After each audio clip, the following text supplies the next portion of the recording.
پرانے زمانے کے لوگ بہت بھلے ہوتے تھے، ان کو مٹھی بھر محبت دی جائے تو وہ جواباً عمریں وار دیتے تھے۔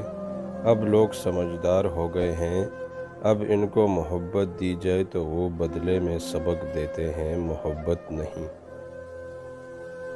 اگر صبر آپ کے وجود کا حصہ نہیں تو شکر بھی آپ کے پاس نہیں آئے گا، کیونکہ شکر وہاں آتا ہے جہاں صبر کی زرخیز زمین موجود ہوتی ہے۔ کبھی کبھی اپنی حیثیت سے بڑھ کر دیکھے گئے خواب آپ کے لیے ایسے ناسور بن جاتے ہیں جو زندگی بھر تکلیف کا باعث بنتے ہیں۔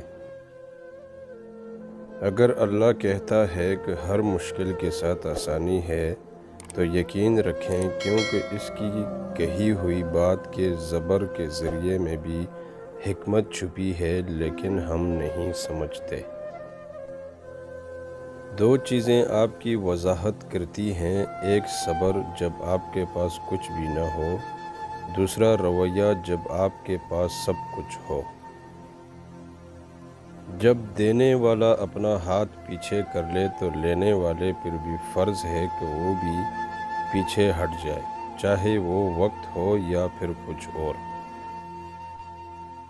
انتظار کی دھوپ میں آدمی دھیرے دھیرے سوکھتا ہے، وقت اسے گیلے کپڑے کی طرح ایک دم نہیں نچوڑتا، بلکہ آہستہ آہستہ بل دے کر اس کے صبر کو بوند بوند ٹپکاتا رہتا ہے۔